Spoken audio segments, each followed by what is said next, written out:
Hi guys, welcome at my YouTube channel nothing is impossible. I hope आप सब fit होंगे और अच्छे अच्छे कामों में बिज़ी होंगे। गाइस, अगर आप ये चाहते हैं कि आपका गार्डन हमेशा फूलों से भरा रहे तो आपको अपने गार्डन में परमानेंट फूलों के पौधों को लगाना चाहिए।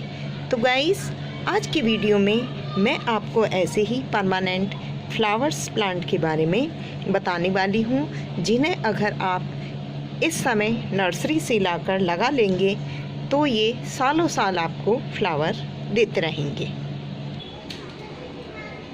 हाँ तो गाइस, लिस्ट में फर्स्ट नंबर पर है हमारी ये मधुमालती। इसे कई नामों से पुकारा जाता है, जैसे कि सवेरा बेल, झुमका बेल, रंगून क्रीपर आदि। इसके जो फूल हैं वो शाम के समय खिलते हैं और बंचेस के अंदर खिलते हैं और कई दिनों तक बने रहते हैं।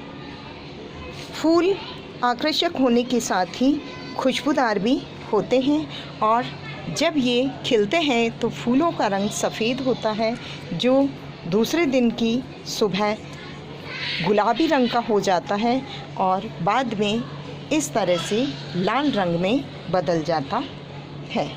देखिए, बेहद आकर्षक जो हैं वो इसके गुच्छे लगते हैं और देखते ही देखते ये बेल इतनी फैल जाती है कि पूरे एरिया को कवर कर लेती है और पूरा एरिया जो है वो आपको फूलों के गुच्छों से लदा हुआ नज़र आएगा।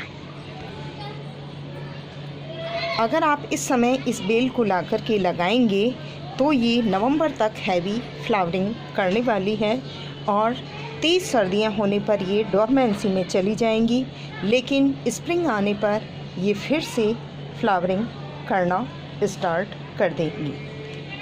इसकी देशी वैरायटी 40-50 रुपए में मिल जाएंगी। तो ये ड्वार्फ वैरायटी जो गमलों के लिए बहुत ही अच्छी होती है, ये आपको 120 रुपए से लेकर के 150 रुपए में मिल जाएंगी। लिस्ट में सेकंड नंबर पर है हमारा प्लूमेरिया चंपा का प्लांट। चंपा भी आजकल लाल, सफ़ेद, पीले और कई रंगों में आने लगा है और इसकी सभी वैरायटी जो हैं वो बेहद खूबसूरत लगती है और बंचेस के अंदर फ्लावर्स देती हैं। तो आप इस समय इसकी प्लांट को भी नर्सरी से लाकर लगाएं। कुछ किस्में इसकी 40-50 रुपए में मिलेंगी तो कुछ आपको 80-90 रुपए के अंदर मिल जाएंगी और एक बार लाकर लगाने के बाद में वर्षों तक ये प्लांट आपके गार्डन में बने रहेंगे और लगातार आपको फ्लावर्स देते रहेंगे। बहुत अधिक सर्दियां होने पर ये प्लांट अपने पत्ते गिरा देता है, केवल इसकी एक स्टेम रहती है, लेकिन जैसे ही स्प्रिंग आता है इस पर नई पत्तियां आने लगती है, पौधा ग्रोथ करता है और फिर से एक स्टिक सी निकलती है, देखिए इस तरह की, और फिर इस स्टिक के ऊपर इस तरीके से कलियों का गुच्छा बनता है और गुच्छों में फूल खिलते हैं। नेक्स्ट प्लांट जो आप देख पा रहे हैं ये है अपराजिता का। इसका वास्तु की दृष्टि से भी यह शुभ पौधे की श्रेणी में आता है और इसके लाल और सफ़ेद रंगों के फूल बेहद आकर्षक होते हैं और सभी देवी देवताओं को ये प्रिय होते हैं। क्योंकि इनके फूलों की शेप शंखनुमा होती है, इसलिए इसे शंख पुष्पी के नाम से भी जाना जाता है। ये स्पिरिचुअल प्लांट होने के साथ ही इसकी मेडिसिनल वैल्यूज़ भी होती हैं। पूरे समर्स इसके अंदर हैवी फ्लावरिंग होती रहती है और जब तेज़ सर्दियाँ आ जाएंगी तो तेज़ सर्दियों में ये प्लांट भी डोरमेंसी में चला जाएगा। इस प्लांट को प्रोपेगेट करना बहुत ही इजी है। ये कटिंग से और सीड्स के द्वारा लगाया जा सकता है। फ्लावरिंग के बाद इस पर फलियां बनती हैं। फलियों के सूखने पर बीजों को आप स्टोर करके रख लें और नेक्स्ट सीजन में इनसे नए प्लांट तैयार करें। लिस्ट में नेक्स्ट जो प्लांट है वो है हमारा श्रिम्प का प्लांट। और इसी लॉलीपॉप के नाम से भी जाना जाता है।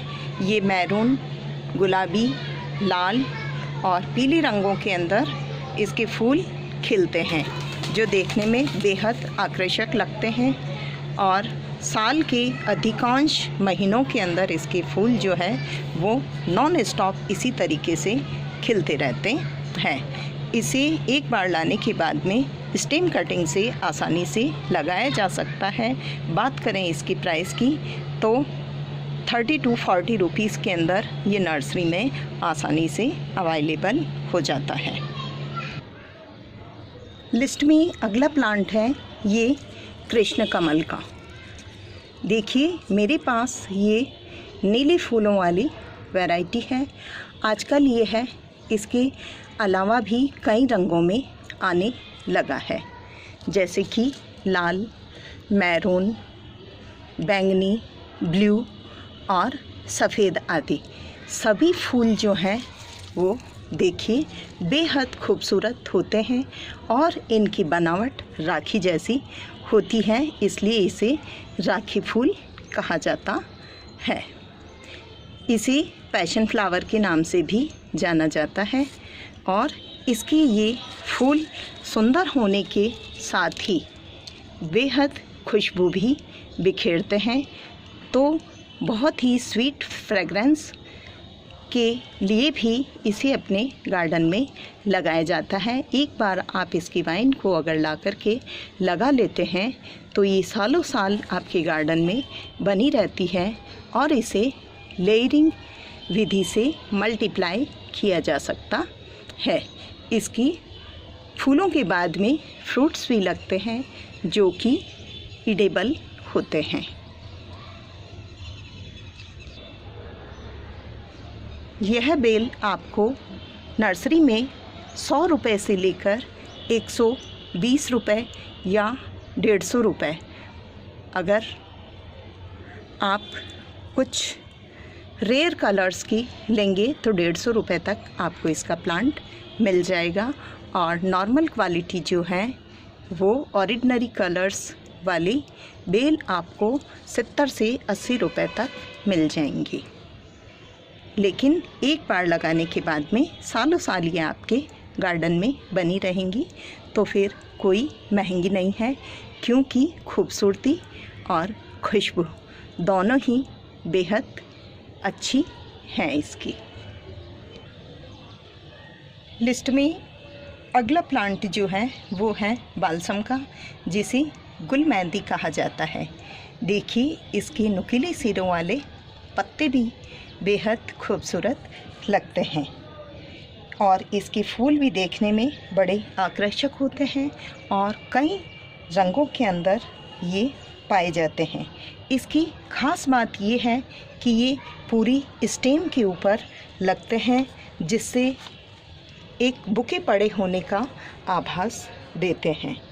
इसमें भी फ्लावरिंग के बाद में सीड पॉड बनते हैं, जिसमें सीड होते हैं और उन सीड्स के सूखने पर उन्हें स्टोर किया जा सकता है और नेक्स्ट सीजन में देखिए ये सीड पॉड बनने लगा है और नेक्स्ट सीजन में जो है वो उनसे नए प्लांट तैयार किए जा सकते हैं। मेरे पास ये 2 रंग के अंदर है, ये देखिए, एक इसका कलर ये है। सभी कलर्स जो हैं वो बेहद आकर्षक होते हैं, लाल, गुलाबी, बैंगनी, मैजेंटा, पीच, सिंदूरी कलर्स। तो गुल मेहंदी को भी आप ला कर के अपने गार्डन में लगा सकते हैं और इसकी खूबसूरत फूलों का आनंद ले सकते हैं और नेक्स्ट सीजन में इसके सीड्स से नई प्लांट तैयार कर सकते हैं और इस तरीके से सालों साल ये आपके गार्डन में बनी रहेंगी। इस वक्त आप इसके प्लांट जो हैं वो 30 to 40 रुपीज़ में ख़रीद सकते हैं। लिस्ट में अगला प्लांट है हमारा हिबिस्कस का। हिबिस्कस के बड़े बड़े फ्लावर्स देखने में बड़े ही आकर्षक लगते हैं और ये कई रंगों के अंदर आते हैं। लाल, गुलाबी, सफ़ेद, पीले, नारंगी, पीच, विभिन्न रंगों में आने के साथ ही इसके पेटल्स के आधार पर भी ये सिंगल पेटल और मल्टी पेटल पाए जाते हैं।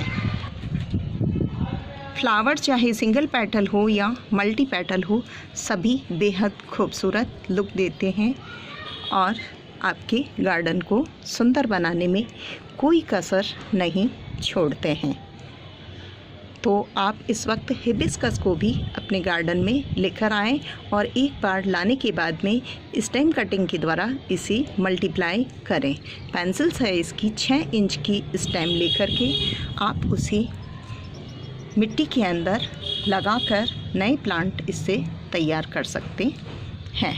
और ये आपको 70-80 रुपए के अंदर इस वक्त नर्सरी में विभिन्न रंगों के अंदर अवेलेबल हो जाएंगे। देखिए, मैंने भी इनकी कुछ कटिंग्स, ये देखिए पेंसिल साइज़ की इन नर्सरी बैग्स के अंदर इनकी कटिंग लगाई है। और ये देखिए एक, और ये दूसरी कटिंग, और इसके अलावा ये देखिए इधर ये तीसरी कटिंग और ये चौथी कटिंग, और कुछ कटिंग्स दूसरी जगह भी रखी हैं। ये देखिए ये इधर 5वीं कटिंग। तो काफ़ी कटिंग्स जो हैं वो मैंने भी तैयार की है अपने फ्रेंड सर्कल के अंदर गिफ्ट देने के लिए। तो आप भी इसे लाकर लगाएं और इस तरीके से मल्टीप्लाई करें। लिस्ट में नेक्स्ट प्लांट जो है वो है रजनीगंधा का। इसी ट्यूबरोज के नाम से भी जाना जाता है और ये एक बल्ब से ग्रो होने वाला प्लांट है, जिसके बल्ब अप्रैल के अंदर ग्रो किए जाते हैं और बल्ब के थ्रू ये मल्टीप्लाई होता रहता है। इसमें हैवी फ्लावरिंग जो है पूरे रेनी सीजन के साथ ही नवंबर तक चलती रहती है। इसकी बल्ब को ग्रो करने के लिए 10 इंच के पॉट के अंदर वेल ड्रेन सॉइल मीडिया जो कि रिच फर्टिलाइज़र युक्त हो, उसके अंदर आप इसके बल्ब को लगाएं। बहुत ही मीठी सुगंध वाला ये प्लांट होता है जो कि शाम के समय खिलता है और 2 दिन तक इसका फ्लावर खुशबू बिखेरता रहता है। नेक्स्ट जो प्लांट है वो है हमारे ये मुर्गा कलंगी के प्लांट, जिन्हें कॉक्सकॉम्ब या सैलोशिया के नाम से भी जाना जाता है। और इसमें भी देखिए ये मैंने अभी सीड से ग्रो किए हैं। 20-30 रुपए में इस समय नर्सरी में आपको इसके प्लांट अवेलेबल हो जाएंगे, जो लाल, सफ़ेद, पीले, गुलाबी और रानी कलर के रंगों में आएंगे। ये देखिए मैंने तो 30 रुपए में इसका सीड का एक पैकेट ख़रीदा था, जिससे इसे ग्रो किया था और मैं हमेशा इसे बीजों से ही लगाना पसंद करती हूँ। सिर्फ एक बार आप इसे नर्सरी से ले आएँ या फिर बीजों से ग्रो कर लें, ये हमेशा आपके गार्डन में बना रहेगा। ये एक पेरेनियल प्लांट है जो कि साल में 2 बार ग्रो कर दिया जाए तो पूरे साल आपके गार्डन में फ्लावरिंग करता रहता है। बहुत ही इजी टू केयर और इजी टू मेंटेनेंस वाला ये प्लांट होता है। इसकी 2 तरह की जो फूलों का डिज़ाइन है वो होता है। इस वैरायटी को सैलोसिया कहते हैं। तो एक और वैरायटी होती है जिसमें बड़े बड़े फ्लावर्स आते हैं। यूँ तो ये फ्लावर भी काफ़ी बड़े होने वाले हैं, अभी इनकी ग्रोथ स्टार्ट हुई ही है। जब ये पूरी तरह से खिल जाएंगे और ये देखिए इसका येलो कलर अभी बनना शुरू हुआ है, तब मैं आपके साथ इनका पिक शेयर करूँगी। तो इस वक्त आप इस मुर्गा कलंगी या सैलोशिया के प्लांट को भी अपने गार्डन के अंदर जगह दें। ये इसकी एक और वैरायटी है और इसे भी मैंने पिछले महीने ही इसके सीड्स उगाए हैं। तो इसके अंदर काफ़ी बड़े रेशम के फूल खिलते हैं और फिर फूलों के सूखने पर इसी के अंदर ढेरों हज़ारों की तादाद में सीड्स बनते हैं, जो कि बहुत ही छोटे छोटे काले चमकीले रंग के होते हैं। और जब ये गिर जाते हैं आसपास के गमलों में तो पुनः नए प्लांट उनसे तैयार हो जाते हैं। इसमें नेक्स्ट प्लांट जो है वो है हमारा ये हेमेलिया का प्लांट। इसे फायरबुश के नाम से भी जाना जाता है और ये हमिंग बर्ड को काफ़ी अट्रैक्ट करता है। तो इसी भी गार्डन में जगह ज़रूर देनी चाहिए। और फायरबुश इसे इसलिए कहा जाता है क्योंकि इसके फ्लावर्स दहकते हुए लगते हैं हमें। ऑरेंज कलर के ये फ्लावर्स बेहद खूबसूरत होते हैं। हालांकि इनमें खुशबू तो नहीं होती है, लेकिन यह नॉन स्टॉप 12 महीने फ्लावरिंग करते रहते हैं और बेहद अच्छा सा लुक देते हैं। और इसकी शेप जो है वो एक ट्री के जैसी स्वतः ही बन जाती है, जो देखने में काफ़ी खूबसूरत लगती है।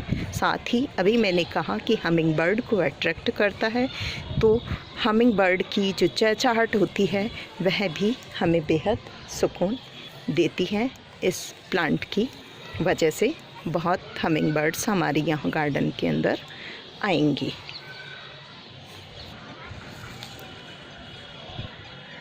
ये प्लांट भी कोई विशेष कॉस्ट का नहीं है और बहुत ही इजी टू केयर और इजी टू मेंटेनेंस है। यह आपको 60-70 रुपए के अंदर नर्सरी में इस वक्त आसानी से अवेलेबल हो जाएगा। तो आप इसे अपने गार्डन में इस वक्त ला करके ज़रूर ऐड करें। लिस्ट में अगला जो प्लांट है वो है ये रसेलिया का, जिसे फायर क्रैकर के नाम से जाना जाता है। इसकी लाल दहकते हुए फूल मूंगे के कलर के होते हैं, इसलिए इसे मूंगा प्लांट भी कहा जाता है। और देखने में ये बेहद खूबसूरत लगता है और इसकी आकृति जो है वो फव्वारे की जैसे होती है, इसलिए इसे फाउंटेन प्लांट भी कहा जाता है। इसी भी अगर आप एक बार अपने गार्डन में ला कर के लगा लेते हैं तो ये सालों साल आपके गार्डन को छोड़कर कहीं नहीं जाएगा। और इसकी जो स्टेम्स निकलती हैं उन स्टेम्स को कटिंग करके रेनी सीजन में इससे ढेर सारे न्यू प्लांट्स जो हैं वो आप बना सकते हैं। देखने में बेहद आकर्षक लुक देता है ये प्लांट। लिस्ट में अगला प्लांट है ये डेजर्ट रोज़ का, जिसे एडेनियम के नाम से जाना जाता है। यह भी अलग अलग कलर्स और पेटल्स के अंदर पाया जाता है और देखने में इसका ये तना काफ़ी खूबसूरत होता है। इसकी बोंसाई बनाई जाती है और देखिए इसकी कोई भी विशेष केयर नहीं करनी होती है। सिर्फ आप इस पौधे को पानी कम दीजिए, केवल कम पानी देना है। इससे ज़्यादा इसकी कोई केयर करने की ज़रूरत नहीं होती है, क्योंकि इसका जो ये मोटा सा तना है उसके अंदर पानी स्टोर होता है। और देखने में फ्लावर इसके देखिए कितने खूबसूरत होते हैं और गुच्छों के अंदर ये फ्लावरिंग करता रहता है। तो इस इजी टू केयर और इस तरीके से देखिए इसमें सीड पॉड बनते हैं और इस सीड पॉड सूख जाएगा तब इसमें ढेरों जो हैं वो पंख वाले बीज होते हैं, जिनके पंख हटाने के बाद में बीजों को ग्रो करके आप बहुत सारे नए प्लांट जो है वो तैयार करके आप पौधे मल्टीप्लाई कर सकते हैं। तो गाइस आपने देखे कि ये इतने सारे परमानेंट फ्लावर्स हैं। लिस्ट तो काफ़ी लंबी है, लेकिन हमारा वीडियो बेहद लंबा हो जाएगा, इसलिए मैं वीडियो को यहीं ख़त्म करना चाहती हूँ। फिर किसी नए वीडियो के अंदर मैं बाकी बचे प्लांट्स की जानकारी दूंगी। तब तक आप जो हैं नर्सरी से इन प्लांट्स को ला करके अपने गार्डन के अंदर ऐड करें। देखिए ये मैंने सूरजमुखी की एक और वैरायटी लगाई है।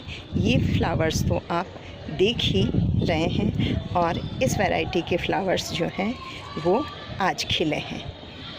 देखिए, और कई दिनों तक ये इसी तरीके से हंसते मुस्कुराते से लगते हैं और हवा के साथ इसकी झूलती हुई डालियाँ जो हैं वो इस तरीके से लगता है कि ये गार्डन में आने वालों का मुस्कुराकर स्वागत कर रहे हैं।